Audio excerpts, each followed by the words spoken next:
तो भाई कुछ तो देखो गलत हो रहा है। हाँ, मैं बात कर रहा हूं इंडियन क्रिकेट की, या फिर और ज्यादा डेप्थ में कहूं तो मैं बात कर रहा हूं बीसीसीआई की। तो पिछले कुछ दिनों में आपको ये तो सुनने में आया ही होगा कि जो सौरभ गांगुली हैं वो जल्द ही बीसीसीआई प्रेसिडेंट की जो पोजीशन पे थे वहां से हटने वाले हैं और वहां पे कहीं ना कहीं रोजर बिनी आने वाले हैं। लेकिन यहां पे कौन आने वाला है वो मुद्दे की बात नहीं है। मुद्दे की बात यह है कि क्यों सौरभ गांगुली वहां से हटाए जा रहे हैं। अब देखो, इस चीज को लेकर कोई भी चीज ऑफिशियल सामने नहीं आई है और जाहिर सी बात है कि कोई भी चीज ऑफिशियली सामने आएगी भी नहीं। ऑफिशियली आपके सामने बस यही रख दिया जाएगा कि ये बंदा प्रेसिडेंट बन चुका है और ये बंदा हटा दिया गया है। तो देखो, ऐसी सिचुएशन में जब कोई चीज ऑफिशियली सामने नहीं आ रही होती है तो जो भी रिपोर्ट सामने आ रही होती है ना, उसे ही सच मानना पड़ता है। तो देखिए, सबसे पहली चीज तो यहां पे ये सामने आई है कि बीसीसीआई के प्रेसिडेंट की पोजीशन से सौरभ गांगुली अपनी मर्जी से हट नहीं रहे हैं, उनको हटाया जा रहा है। अब देखिए, वैसे तो सौरभ गांगुली का बीसीसीआई प्रेसिडेंट का जो टेन्योर था वो पूरा हो चुका है, लेकिन सेम टाइम पे बात ये भी है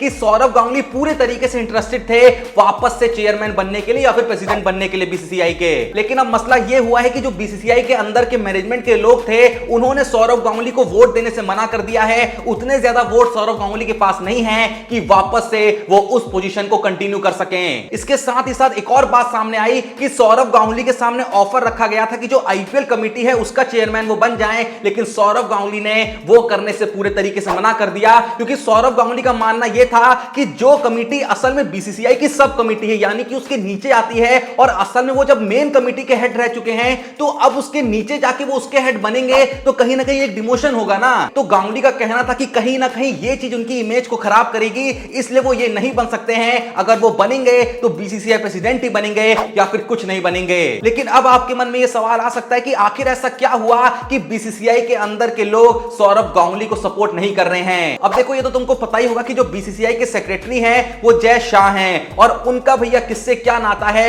ये भी आप बहुत अच्छे से जानते होंगे। अब देखो, यहां पे मैं आपको जो भी बता रहा हूं इसमें से कोई भी चीज ऑफिशियली सामने नहीं आई है, जैसा कि मैंने ऑलरेडी बता दिया है। ये सब कुछ सच है, मैं ये भी क्लेम नहीं कर रहा हूं, लेकिन जो भी रिपोर्ट सामने आई है उसके मुताबिक मैं आपके सामने बातें रख रहा हूं और आपके साथ ही साथ वहां पर मैं सबूत भी आपको दिखा रहा हूं जो भी लोगों ने इस बात को क्लेम किया है। तो सबसे बड़ा रीजन कि गांगुली को इंटरनल सपोर्ट क्यों नहीं मिल रहा है, इसके पीछे यह है कि ऐसा कहा जा रहा है कि कुछ टाइम पहले बीजेपी ने सौरभ गांगुली को अप्रोच किया था कि वो उनकी पार्टी में शामिल हो जाएं, लेकिन सौरभ गांगुली ने करने से मना कर दिया था। और कहीं ना कहीं ऐसा माना जाता है कि बीसीसीआई के अंदर कुछ बीजेपी का भैया पावर वगैरह चलता है, जिस वजह से सौरभ गांगुली अब वापस कंटिन्यू नहीं कर पाएंगे। और दूसरा रीजन ये भी दिया जा रहा है कि जो सौरभ गांगुली हैं वो कोलकाता से आते हैं, जो कहीं ना कहीं ममता बनर्जी के स्टेट के अंदर फॉल करता है। इस वजह से भी बीजेपी के कहीं ना कहीं क्लैशेस हो रहे हैं सौरभ गांगुली के साथ। अब देखो, होने को ये सारी बातें झूठ हो सकती हैं या फिर ये सारी बातें सच हो सकती है, लेकिन अचानक से सौरभ गांगुली का यूं हट जाना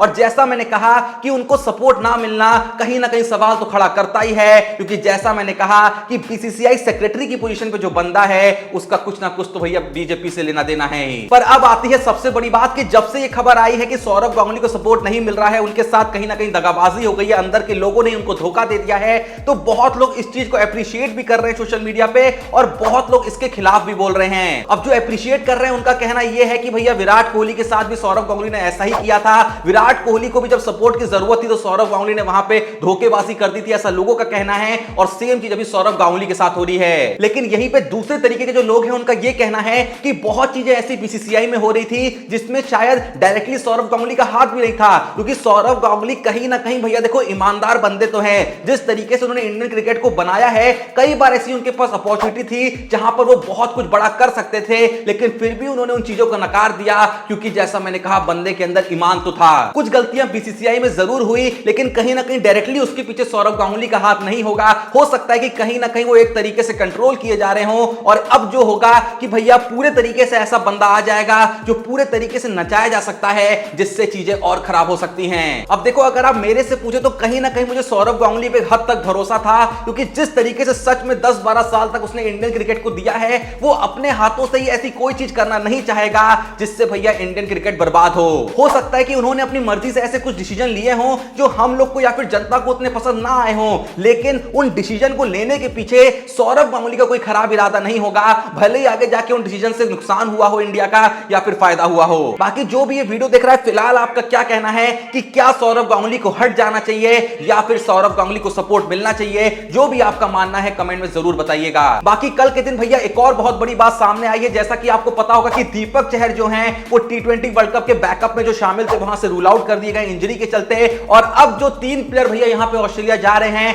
पहले तो है मोहम्मद शामी जो ऑलरेडी ब्रिस्बेन के लिए निकल चुके हैं, उन्होंने फोटो भी शेयर कर दी है। दूसरे जो है वो है शार्दुल ठाकुर और तीसरे हैं मोहम्मद सिराज। क्योंकि कहीं ना कहीं ये चीज कंफर्म थी, जिस तरीके से खासकर शार्दुल ठाकुर ने सीरीज में और मोहम्मद सिराज ने सीरीज में काम किया है, उन दोनों का जाना ही यहां पे कंफर्म था। लेकिन मोहम्मद शामी भी गए हैं, पर अब भी भैया इस चीज का रिजल्ट आना बाकी है कि इन तीनों ही प्लेयरों में से कौन वो एक प्लेयर होगा जो असल में टीम में खेलेगा और कौन वो 2 प्लेयर होंगे जो बैकअप में रहेंगे। शार्दुल ठाकुर तो मुझे लगता है बैकअप में ही रहेंगे। मेन टीम में जाने के लिए जिन 2 प्लेयरों के बीच भैया भिड़ंत होने वाली है, एक तो होंगे मोहम्मद शामी और दूसरे होंगे मोहम्मद सिराज। देखो मोहम्मद सिराज का कहीं ना कहीं जो पत्ता था बहुत ही कमजोर था इस सीरीज से पहले, लेकिन इस सीरीज में मोहम्मद सिराज ने शुरुआत में भी अच्छी बॉलिंग करी है, डेथ में भी अच्छा खासा काम किया है, तो इसलिए थोड़ा सा लोग को लग रहा है कि वो भी जा सकते हैं। मेरा स्टिल ये मानना है कि मोहम्मद शामी को जाना चाहिए। बाकी आप लोग का क्या मानना है कि क्या मोहम्मद सिराज को एंट्री करानी चाहिए या फिर मोहम्मद शामी सही ऑप्शन रहेंगे? जो भी आपका मानना है कमेंट में जरूर बताइएगा। बाकी लगे हाथ भैया एक और बात आपको बता देता हूं कि कल के दिन ब्रेटली के द्वारा एक बहुत ही बड़ा स्टेटमेंट दिया गया।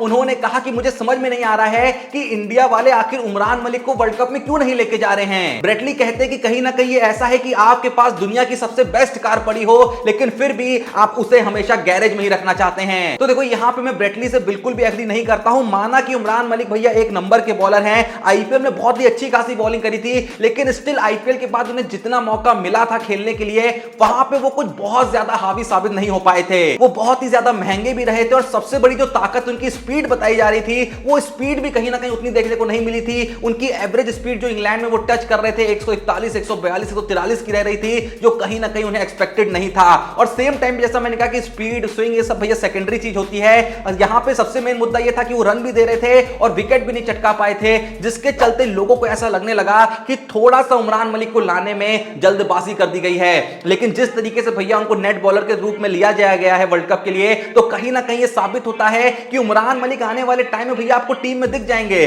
बंदे की एज अभी अच्छी खासी है और आने वाले टाइम में भैया बहुत बॉलरों को मौका मिलना है, क्योंकि इस समय टीम में जो भी बॉलर है अच्छे खासे एज वाले बॉलर है, चाहे भुवनेश्वर कुमार हो गए, चाहे जो इंजर्ड भी हो रखे हैं बुमराह हो गए, या फिर आप मोहम्मद शामी की बात कर लें, या फिर खिलाया भी जिसको जा रहा था बीच में उमेश यादव हो गए। तो कहीं ना कहीं उमरान मलिक भैया आने वाले टाइम में आपको इंडिया में दिखेंगे, बिल्कुल चिंता की बात नहीं है। बहुत जल्दी लाना भी देखो ठीक नहीं होता है, कहीं ना कहीं वो डेवलप हो रहे होंगे, जिससे उमरान मलिक को भी फायदा होगा और आने वाले टाइम में इंडिया को भी फायदा होगा। बाकी अगर किसी को भी लगता है कि भैया उमरान मलिक को वर्ल्ड कप में जाना चाहिए था, तो कमेंट में जरूर बताइएगा। लेकिन उससे ही बड़ी बात, अब जो ये 3 बॉलरों को ले जाया गया है, शार्दुल ठाकुर को, सिराज को और शामी को, इसमें से किस एक बॉलर को भैया टीम में एंट्री कराई जानी चाहिए? आपका क्या मानना है कमेंट में जरूर बताइएगा। बाकी उससे ही बड़ा सवाल कि जो सौरव गांगुली के साथ फिलहाल हो रहा है वो सही हो रहा है, गलत हो रहा है, आपका इस पे क्या टेक है, ये भी कमेंट में जरूर बताना। बाकी जल्दी से देख लेते हैं कि कौन है आज के क्रिकेट स्टार जिन्होंने भेजा है अपना सवाल हमारे इंस्टाग्राम के द्वारा। तो उनका नाम है आशुतोष वानखड़े, जो पूछते हैं जोशी भाई क्या वर्ल्ड कप में रोहित शर्मा इस बार हमें T20 वर्ल्ड कप जिता पाएंगे? तो भाई फिर से इस सवाल के जवाब में मैं बस 2 ही शब्द कहना चाहूंगा